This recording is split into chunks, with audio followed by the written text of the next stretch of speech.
اللہ تعالیٰ نے فرمایا سورہ رعد میں ان اللہ لا یغیر ما بقوم حتی یغیروا ما بانفسہم، کسی قوم کی حالت اللہ نہیں بدلتا جب تک کہ وہ اپنے اندر اپنے نفس کی حالت کو نہیں بدلیں گے۔ پہلے اندر اپنے آپ کو بدلو، پہلے حلال پر اکتفا کرو، حرام سے اجتناب کرو، گھروں میں شرعی پردہ نافذ کرو، شرعی پردہ، یہ رواجی پردہ نہیں، شرعی پردہ۔ پوچھئے علماء سے کس کس سے پردہ ہے، کس کس کے سامنے عورت آ سکتی ہے بغیر حجاب کے، کون ہے محرم، پوچھئے۔ اور چیزیں بھی پوچھتے یہ بھی پوچھئے نا ان سے، پھر اس پر عمل کیجئے۔ اگر آپ اپنے گھر کے اندر پردہ نافذ نہیں کرتے اور شکوہ کرتے جی بڑی عریانی دنیا میں پھیل رہی ہے، تو آپ کو شکوہ کرنے کا حق نہیں۔ عریانی ہے، بے حجابی ہے، بے پردگی ہے، فحاشی ہے، پھیل رہی ہے، کیوں؟ ہم نے خود اپنے گھروں سے پردہ نکال دیا۔ جس کے بعد 2 پیسے آ گئے، سب سے پہلا کام یہ کیا کہ برقع اتار دیا۔ معلوم ہوا کہ یہ تو غربت کی علامت تھی، یہ تو گویا کہ دقیانوسیت کی علامت تھی۔ تو ہمیں یہ سوچنا چاہیے، ہماری معاشرت، اب کسی نے قانون تو ہمارے اوپر نافذ نہیں کیا ہے کہ عورتیں پردہ نہ کریں، اللہ کا شکر ہے آج تک پاکستان میں تو ایسا نہیں ہوا ہے۔ مسلمان ملک ایک ترکی بھی ہے، وہاں عورت اپنا سر بھی نہیں ڈھانپ سکتی۔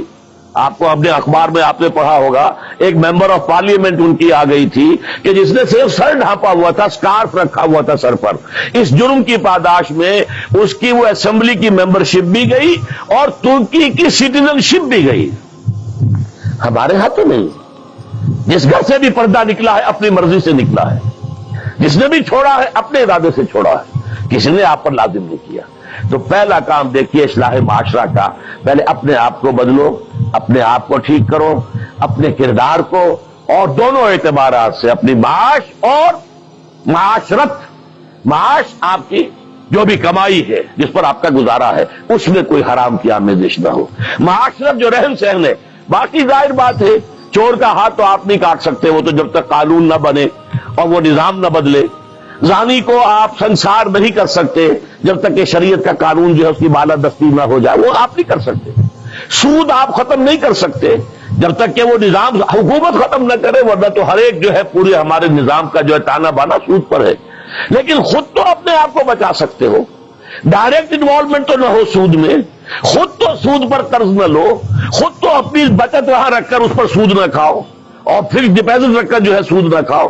کم سے کم ان دونوں اعتبارات سے جب تک کہ ہم اپنے آپ کو، تقویٰ تو بہت اونچی چیز ہے، اور تقویٰ بھی وہ جتنا کہ اللہ کے تقویٰ کا حق ہے، تو بہت اونچی بات ہے، کم سے کم جو صریح حرام ہے اس سے تو بچیں۔ تو پہلی منزل یہ، بلکہ میرے اب آج کی ترتیب میں دوسری منزل ہوئی۔ پہلی منزل کیا تھی؟ یقین والا ایمان حاصل کرو، یقین پیدا کرے ناداں، یقین سے ہاتھ آتی ہے وہ درویشی کہ جس کے سامنے جھکتی ہے فقوری۔ ایسے ایسے درویش گزرے ہیں۔ اب یہ خواجہ نظام الدین اولیاء رحمت اللہ علیہ، دلی میں ایک تخت ہوتا تھا بادشاہ کا، ایک تخت ہوتا تھا ان کا روحانی تاجدار، وہ کون تھے؟ نظام الدین اولیاء رحمت اللہ علیہ۔ 6 بادشاہ ان کے زمانے میں بیٹھے تخت دہلی پر، کسی کے پاس حاضری نہیں دی، درویش نہیں جایا کرتے عمرا کے گھروں میں۔ ایک بادشاہ نے کہا کہ میں آنا چاہتا ہوں، روک دیا، نہیں میرے پاس مت آؤ۔ اس نے کہلوایا میں آ جاؤں گا، آپ کا دربار عام ہے، کھلا ہے، سب آتے، میں بھی آ جاؤں گا، آپ مجھے کیسے روک سکتے ہیں؟ جواباً کہلوایا کہ اگر بادشاہ ایک دروازے سے داخل ہوا تو درویش دوسرے دروازے سے نکل جائے گا۔ جھک رہا ہے کہ نہیں بادشاہ؟ جب آیا تھا بابر یہاں پر حکومت وہ جنگ کرنے کے لیے، اور پانی پت کی پہلی جنگ ہونے والی تھی سن 1526 میں، پتہ نہیں یہ تاریخ بھی اب لوگوں کو معلوم ہے کہ نہیں، تو وہاں کون تھا؟ ابراہیم لودھی بادشاہ تھا دہلی کا۔ وہ آیا ہے شیخ عبد القدوس گنگوہی رحمت اللہ علیہ کے پاس کہ حضور حضرت میرے لیے دعا کیجئے، بڑا وقت سخت آ گیا ہے، بابر فوج لے کر آ گیا ہے۔ ان کا دعا نہیں کی، فرمایا ہٹ جاؤ یہاں سے، ہماری دھوپ چھوڑ دو، دعا نہیں کی۔ وہ آیا ہے، ہاتھ جوڑ رہا ہے، دعا کی، دعا نہیں کی، اس لیے کہ ظالم حکمران تھا اور بابر نے شکست دی۔ تو یہ فقیروں کے پاس چل کے بادشاہ کیوں جا رہے ہیں؟ اس لیے کہ وہ یقین ہے دل کے اندر، یقین پیدا کرے ناداں، یقین سے ہاتھ آتی ہے وہ درویشی کے جس کے سامنے جھکتی ہے فغفوری۔ بادشاہ جھکتے ہیں جن کے سامنے، وہ کس سے حاصل ہوتی ہے؟ وہ در حقیقت یقین قلبی والی دولت۔ دوسرا کام اپنے عمل کے اندر، اپنے کردار میں تقوی اختیار کرو جس کا کم سے کم درجہ یہ ہے کہ حرام سے تو اپنے آپ کو بچا لو، اور فرائض کی پابندی کرو۔ نماز فرض ہے، روزہ فرض ہے، اگر آپ کے پاس مال اتنا ہے کہ زکوٰۃ آپ پر عائد ہوتی ہے، زکوٰۃ دینا فرض ہے، اگر استطاعت ہے تو حج کرنا فرض ہے، جو بھی ہے فرائض وہ ادا کرو، فرائض و واجبات ادا کرو، حرام سے اپنے آپ کو روک لو۔ یہ دو کام نہیں کرتے تو اگلی آیت کی طرف بڑھنے کا فائدہ ہی نہیں، پھر یہیں پر بات ختم ہو جائے گی، فل سٹاپ ہو جائے گا۔ لیکن اگر یہ مرحلہ طے کر لیا، خوش نصیب، اس نے اپنی معاش اور اپنی معاشرت کو درست کر دیا شریعت کے مطابق۔ اب اگلا قدم کیا ہوگا؟ وَاعْتَصِمُوا بِحَبْلِ اللَّهِ جَمِيعًا وَلَا تَفَرَّقُوا۔ اب چونکہ تمہیں فرد سے آگے بڑھ کر ایک امت بننا ہے، دنیا میں انقلاب برپا کرنے کے لیے، اللہ کے دین کا بول بالا کرنے کے لیے، اللہ کے دین کو غالب کرنے کے لیے تمہیں تو فوج بننا ہے، خدائی فوجدار بننا ہے، لہذا تمہیں جڑنا ہوگا نا۔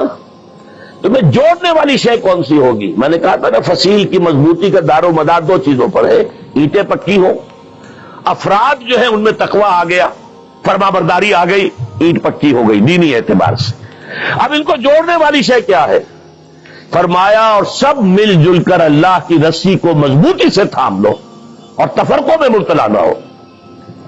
وَاعْتَصِمُوا بِحَبْلِ اللَّهِ، حبل اللہ، اللہ کی رسی، مل جل کر جمیعاً، وَاعْتَصِمُوا بِحَبْلِ اللَّهِ جَمِيعًا وَلَا تَفَرَّقُوا، تفرقے میں مبتلا نہ ہو۔ تفرقہ ہوگا تمہاری قوت ختم ہو جائے گی۔ Divided you fall, United you stand. اگر تم مضبوط ہو اور مجتمع ہو، بنیاد مرصوص ہو، تو تمہیں کوئی شکست نہیں دے سکتا۔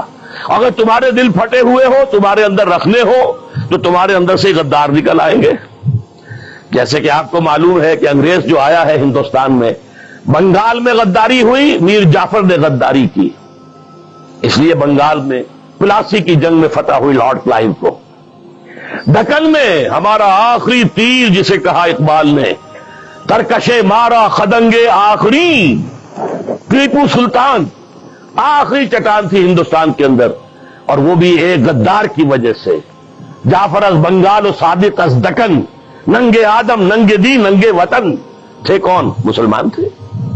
لیکن یہ کہ اگر آپس میں تفرقہ ہے، آپ کے تفرقے کو دشمن استعمال کرے گا، آپ کو آپس میں ٹکرائے گا، ایک کے مقابلے میں دوسرے کی مدد کرے گا، کبھی دوسرے کے مقابلے میں آپ کی مدد کرے گا، تاکہ آپس میں ٹکرا کر ختم ہو جاؤ۔ لہذا اتحاد، اب کیونکہ یہاں پہ اتحاد لکھا ہوا ہے تو اسی